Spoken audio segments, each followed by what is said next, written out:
ನಮಸ್ಕಾರ ಸ್ನೇಹಿತರೆ, ಓಂ ಸಾಯಿರಾಮ್. ಸ್ನೇಹಿತರೆ, ಇವತ್ತಿನ ಸಂದೇಶ ತುಂಬಾನೇ ವಿಶೇಷವಾಗಿದೆ. ಹೆಚ್ಚಿನ ಟೈಮ್ನ ವೇಸ್ಟ್ ಮಾಡದೆ ಪ್ರಾರಂಭ ಮಾಡೋಣ. ಬಾಬಾರವರು ಹೇಳುತ್ತಾರೆ, ಹೇಗೆ ಇದ್ದೀಯ ನನ್ನ ಮಗುವೆ? ಈ ಸಂದೇಶ ನಿನ್ನ ಪಾಲಿಗೆ ಅತ್ಯಂತ ಚಮತ್ಕಾರಿ ಸಾಬೀತಾಗಲಿದೆ. ಇದನ್ನು ಅಪ್ಪಿತಪ್ಪಿಯೂ ನಿರ್ಲಕ್ಷಿಸಬೇಡ, ಏಕೆಂದರೆ ಈ ಮಂಗಳವಾರ ನಿನ್ನ ಪಾಲಿಗೆ ಅತ್ಯಂತ ಶುಭ ತರಲಿದೆ. ಇದು ಸಾಮಾನ್ಯ ಸಂದೇಶವಲ್ಲ, ಇದು ಬಾಬಾ ಅವರ ಆದೇಶ. ನೀನು ಬಹಳ ದಿನಗಳಿಂದ ಕಾಯುತ್ತಿದ್ದ ಸಂದೇಶ ಇಂದು ನಿನ್ನನ್ನು ಹುಡುಕಿಕೊಂಡು ಬಂದಿದೆ. ಈ ಕೋಟ್ಯಾಂತರ ಜನರ ಗುಂಪಿನಲ್ಲಿ ಈ ಸಂದೇಶ ನಿನಗೆ ಮಾತ್ರ ತಲುಪಿದೆ ಎಂದರೆ ಅದರ ಹಿಂದೆ ಬಾಬಾ ಅವರ ಸಂಕಲ್ಪವಿದೆ. ಈ ಸಂದೇಶವನ್ನು ಆಕಸ್ಮಿಕವಾಗಿ ನೋಡುತ್ತಿಲ್ಲ, ಇದು ಸಾಯಿಬಾಬಾ ಅವರ ಆದೇಶದಂತೆ ನಿಮ್ಮ ಬಳಿಗೆ ಬಂದಿದೆ ಎಂದು ಹೇಳಲಾಗಿದೆ. ಇದು ಯಾವುದೇ ಸಾಮಾನ್ಯ ಸಂದೇಶವಲ್ಲ, ನಿಮ್ಮ ಜೀವನವನ್ನು ಬದಲಿಸುವ ಬಾಬಾ ಅವರ ಕೃಪೆ ಎಂದು ತಿಳಿಸುತ್ತಿದ್ದಾರೆ. ನಿಮ್ಮ ಪ್ರಾರ್ಥನೆಯು ಕಳೆದ 21ನೇ ತಾರೀಕಿನಿಂದ ಅಂಗೀಕರಿಸಲ್ಪಟ್ಟಿದೆ. ಆದರೆ ನಿಮ್ಮ ಭಾಗ್ಯವನ್ನು ಬದಲಿಸುವ ಪ್ರಕ್ರಿಯೆಯಲ್ಲಿದ್ದ ಕಾರಣ ಈ ಸಂದೇಶ ತಲುಪುವುದು ವಿಳಂಬವಾಯಿತು. ಈಗ ನಿಮ್ಮ ಭಾಗ್ಯೋದಯವಾಗಿದೆ. ಇದುವರೆಗೆ ನೀವು ಪಟ್ಟ ಕಷ್ಟಗಳು, ಅವಮಾನಗಳು ಮತ್ತು ಸೋಲುಗಳ ಸಮಯ ಮುಗಿದಿದೆ. ಯಾರು ನಿಮ್ಮನ್ನು ತುಚ್ಛವಾಗಿ ನೋಡಿದ್ದಾರೋ ಅವರು ನಿಮ್ಮ ಯಶಸ್ಸನ್ನು ನೋಡಿ ಬೆರಗಾಗುವ ಕಾಲ ಬಂದಿದೆ. ಸೋಮವಾರ ಆದ ನಂತರ ಮಂಗಳವಾರದಂದು ಈ ಕೆಳಗಿನ ಕೆಲಸಗಳನ್ನು ಮಾಡಲು ಸೂಚಿಸಲಾಗಿದೆ. ಮಂಗಳವಾರ ಯಾವಾಗಿರುತ್ತದೋ ಆವಾಗ ಸೂರ್ಯೋದಯಕ್ಕಿಂತ ಮುಂಚೆಯೇ ಎದ್ದು ಸ್ನಾನಾದಿಗಳನ್ನು ಮಾಡಬೇಕು. ಪೂಜೆಯ ಸಮಯದಲ್ಲಿ ಕೆಂಪು, ಗುಲಾಬಿ ಅಥವಾ ಸಿಂಧೂರ ಬಣ್ಣದ ಸ್ವಚ್ಛವಾದ ಬಟ್ಟೆಗಳನ್ನು ಧರಿಸುವುದು ಅವಶ್ಯಕ. ಬಾಬಾ ಅವರ ಮುಂದೆ ಕುಳಿತು ಜೈ ಶ್ರೀರಾಮ್ ಎಂದು 3 ಬಾರಿ ಸ್ಮರಿಸಬೇಕು. ನಂತರ ಕಣ್ಣು ಮುಚ್ಚಿ ಬಾಬಾ ಅವರು ನಿಮ್ಮ ಎದುರು ಕುಳಿತು ನಿಮ್ಮ ತಲೆಯ ಮೇಲೆ ಕೈ ಇಟ್ಟು ಆಶೀರ್ವದಿಸುತ್ತಿದ್ದಾರೆ ಎಂದು ಮನಸ್ಸಿನಲ್ಲಿ ಗಾಢವಾಗಿ ಕಲ್ಪಿಸಿಕೊಳ್ಳಬೇಕು. ಆ 2 ಶಕ್ತಿಶಾಲಿ ಮಂತ್ರಗಳ ಜಪ. ಅವು ಯಾವುವೆಂದರೆ, ಬಾಬಾ ಅವರು 2 ಮಂತ್ರಗಳನ್ನು ಸಿದ್ಧಿಸಿಕೊಳ್ಳಲು ಹೇಳಿದ್ದಾರೆ. ಮೊದಲನೆಯ ಮಂತ್ರ ಓಂ ಶ್ರೀ ಹನುಮತೆ ನಮಃ. ಎರಡನೆಯ ಮಂತ್ರ ಕಾರ್ಯಸಿದ್ಧಿಗೆ ಓಂ ಹಂ ಹನುಮತೆ ರುದ್ರಾತ್ಮಕಾಯ ಹುಂ ಫಟ್. ಈ 2 ಮಂತ್ರಗಳನ್ನು ಮಂಗಳವಾರದಂದು 108 ಬಾರಿ ಜಪಿಸಿ. ಇದು ನಿಮ್ಮ ಪ್ರಾರ್ಥನೆಯನ್ನು ಬಾಬಾ ಅವರ ಸನ್ನಿಧಿಗೆ ತಲುಪಿಸುವ ಅರ್ಜಿಯಂತೆ ಕೆಲಸ ಮಾಡುತ್ತದೆ. ಎರಡನೆಯ ಮಂತ್ರವು ಈ ಮಂತ್ರವನ್ನು ಮಂಗಳವಾರದಂದು ಸಿದ್ಧಿಸಿಕೊಳ್ಳುವುದರಿಂದ ನೀವು ಅಂದುಕೊಂಡ ಕೆಲಸಗಳು ತಕ್ಷಣ ಪೂರ್ಣಗೊಳ್ಳುತ್ತವೆ. ಈ 2 ಮಂತ್ರದ ಕೊನೆಯಲ್ಲಿ ಈ 2 ಮಂತ್ರಗಳನ್ನು ಪೂರ್ಣ ಜಪ ಮಾಡಿ ಮುಗಿಸಿದ ನಂತರ ಹನುಮಾನ್ ಚಾಲೀಸವನ್ನು ಸಂಪೂರ್ಣವಾಗಿ 1 ಬಾರಿ ಪಠಿಸಬೇಕು. ಎಲ್ಲ ಮುಗಿದ ನಂತರ ಬಾಬಾರವರಿಗೆ, ಹನುಮಂತ ದೇವರಿಗೆ ನೈವೇದ್ಯವನ್ನು ಅರ್ಪಿಸಬೇಕು. ಸಾಧ್ಯವಾದರೆ ಬೂಂದಿ ಲಾಡುವನ್ನು ಅರ್ಪಿಸಿದರೆ ಇನ್ನೂ ಸೂಕ್ತ. ಈ ವಿಧಿಯನ್ನು ಮಾಡುವುದರಿಂದ ಮನೆಯಲ್ಲಿ ಹಣದ ಕೊರತೆ ನೀಗುತ್ತದೆ ಮತ್ತು ರೋಗ ರುಜಿನಗಳು ದೂರವಾಗುತ್ತದೆ. ಸಕಲ ಇಷ್ಟಾರ್ಥಗಳು ಸಿದ್ಧಿಯಾಗುತ್ತದೆ. ಯಾವುದೇ ವಿಘ್ನಗಳಿದ್ದರೂ ದೂರವಾಗಿ ನಿಮ್ಮ ಇಷ್ಟಾರ್ಥಗಳು ಶೀಘ್ರವಾಗಿ ಸಿದ್ಧಿಯಾಗುತ್ತದೆ. ಈ ಮಂತ್ರವು ಕೇವಲ ಪಠಣಕ್ಕಾಗಿ ಅಲ್ಲ, ಇದನ್ನು ಶ್ರದ್ಧೆಯಿಂದ ಸಿದ್ಧಿಸಿಕೊಂಡರೆ ಅದು ನಿಮ್ಮ ಜೀವನದ ಅಡೆತಡೆಗಳನ್ನು ನಿವಾರಿಸುವ ಅಸ್ತ್ರದಂತೆ ಕೆಲಸ ಮಾಡುತ್ತದೆ ಎಂದು ಹೇಳುತ್ತಿದ್ದಾರೆ. ಬಾಬಾ ಅವರ ಪ್ರಕಾರ ಈ ಮಂತ್ರವು ಕಾರ್ಯಸಿದ್ಧಿ ಮಂತ್ರವಾಗಿದೆ.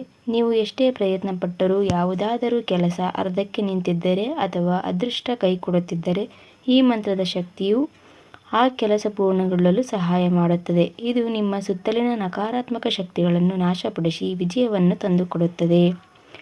ಸಿದ್ಧಿಪಡಿಸಿಕೊಳ್ಳುವ ವಿಧಾನ. ಜಪದ ಮೂಲಕ.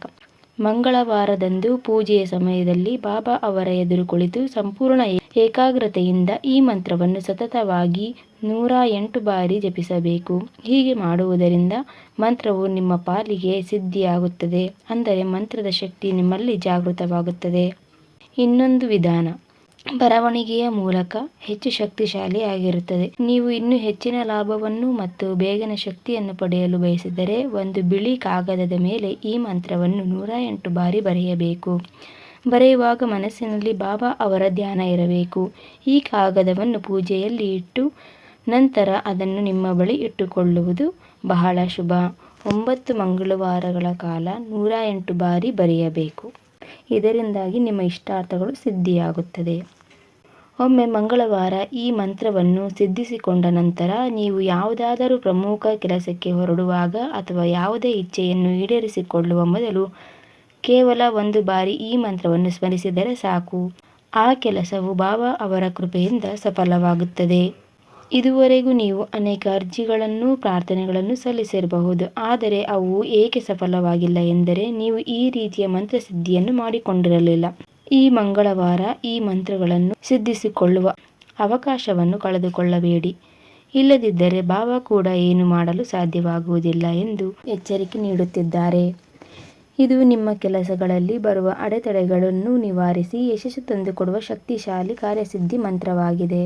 ಬಾಬಾ ಅವರ ಪ್ರಕಾರ ನೀವು ಇದುವರೆಗೆ ಅನೇಕ ಬಾರಿ ದೇವರಿಗೆ ಮೊರೆ ಹೋಗಿದ್ದೀರಿ, ಹರಕೆ ಹೊತ್ತಿದ್ದೀರಿ ಮತ್ತು ಪ್ರಾರ್ಥಿಸಿದ್ದೀರಿ. ಆದರೆ ಅವುಗಳ ಫಲ ನೀಡದಿರುವುದು ಕಾರಣವೆಂದರೆ ನಿಮ್ಮ ಪ್ರಾರ್ಥನೆಗೂ ಮತ್ತು ದೈವಿಕ ಶಕ್ತಿಗೂ ನಡುವೆ ಒಂದು ಸಂಪರ್ಕ ಸೇತುವೆ ಇರಲಿಲ್ಲ. ಆ ಸೇತುವೆ ಈ ಮಂತ್ರಸಿದ್ಧಿ. ಕೇವಲ ಪ್ರಾರ್ಥನೆ ಮಾಡುವುದು ಬೇರೆ, ಆದರೆ ಮಂತ್ರವನ್ನು ಸಿದ್ಧಿಸಿಕೊಳ್ಳುವುದು ಬೇರೆ. ಮಂತ್ರಸಿದ್ಧಿಯಾದಾಗ ನಿಮ್ಮ ಧ್ವನಿ ಅಥವಾ ಅರ್ಜಿ ನೇರವಾಗಿ ಬಾಬಾ ಅವರ ಸನ್ನಿಧಿಗೆ ತಲುಪುತ್ತದೆ. ಅಲ್ಲಿ ಯಾವುದೇ ಅಡೆತಡೆಗಳು ಇರುವುದಿಲ್ಲ. ಈ ಮಂಗಳವಾರ ಈ ಅವಕಾಶ ತಪ್ಪಿದರೆ ಮುಂದಿನ ವಾರ ತಪ್ಪದೆ ಮಾಡಲೇಬೇಕು. ಇಲ್ಲವಾದರೆ ಬಾಬಾ ಕೂಡ ನಿಮಗೆ ಸಹಾಯ ಮಾಡಲು ಸಾಧ್ಯವಾಗದಷ್ಟು ಪರಿಸ್ಥಿತಿ ನಿಮ್ಮ ಕೈ ಮೀರಿ ಹೋಗಬಹುದು ಎಂದು ಎಚ್ಚರಿಸುವ ಮೂಲಕ ಇದರ ತುರ್ತು ಸ್ಥಿತಿಯನ್ನು ಬಾಬಾ ಈ ಮೂಲಕ ತಿಳಿಸಿದ್ದಾರೆ. ಕಾರ್ಯಸಿದ್ಧಿ ಮಂತ್ರದ ಶಕ್ತಿ ಏನು? ಈ ಮಂತ್ರವನ್ನು ಓಂ ಹಂ ಹನುಮತೆ ರುದ್ರಾತ್ಮಕಾಯ ಹುಂ ಪಟ್ ಕೇವಲ ಅಕ್ಷರಗಳ ಗುಂಪು ಎಂದು ನೋಡಬೇಡಿ, ಅದೊಂದು ಶಕ್ತಿ ಎಂದು ಬಾಬಾ ವಿವರಿಸುತ್ತಾರೆ. ಅಡೆತಡೆಗಳ ನಾಶ. ನಿಮ್ಮ ಕೆಲಸಗಳು ಕೊನೆಯ ಕ್ಷಣದಲ್ಲಿ ಕೈ ತಪ್ಪುತ್ತಿದ್ದರೆ ಅಥವಾ ಯಾರೋ ಮಾಟ ಮಂತ್ರದಂತಹ ನಕಾರಾತ್ಮಕ ಶಕ್ತಿಗಳಿಂದ ಅವು ತಡೆ ಒಡ್ಡುತ್ತಿದ್ದರೆ ಈ ಮಂತ್ರದ ಹುಂ ಪಟ್ ಎಂಬ ಬೀಜಾಕ್ಷರಗಳು ಆ ಅಡೆತಡೆಗಳನ್ನು ಸ್ಫೋಟಿಸಿ ದಾರಿ ಮಾಡಿಕೊಡುತ್ತವೆ. ಯಶಸ್ಸಿನ ಗ್ಯಾರಂಟಿ. ಒಮ್ಮೆ ಈ ಮಂತ್ರವನ್ನು ಮಂಗಳವಾರದಂದು 108 ಬಾರಿ ಜಪಿಸಿ ಅಥವಾ ಬರೆದು ಸಿದ್ಧಿಸಿಕೊಂಡರೆ ನೀವು ಯಾವುದೋ ಹೊಸ ಕೆಲಸಕ್ಕೆ ಹೋಗುವಾಗ ಕೇವಲ 1 ಬಾರಿ ಇದನ್ನು ಸ್ಮರಿಸಿದರೆ ಸಾಕು, ಆ ಕೆಲಸದಲ್ಲಿ ವಿಜಯ ನಿಮ್ಮದಾಗುತ್ತದೆ. ರಕ್ಷಾ ಕವಚ. ಈ ಮಂತ್ರವು ನಿಮ್ಮ ಸುತ್ತ ಒಂದು ಶಕ್ತಿಯ ಕವಚವನ್ನು ನಿರ್ಮಿಸುತ್ತದೆ. ಇದರಿಂದ ದುಷ್ಟಶಕ್ತಿಗಳು ನಿಮ್ಮ ಯಶಸ್ಸನ್ನು ತಡೆಯಲು ಸಾಧ್ಯವಾಗುವುದಿಲ್ಲ. ಸಿದ್ಧಿಸಿಕೊಳ್ಳುವುದು ಎಂದರೆ ಏನು?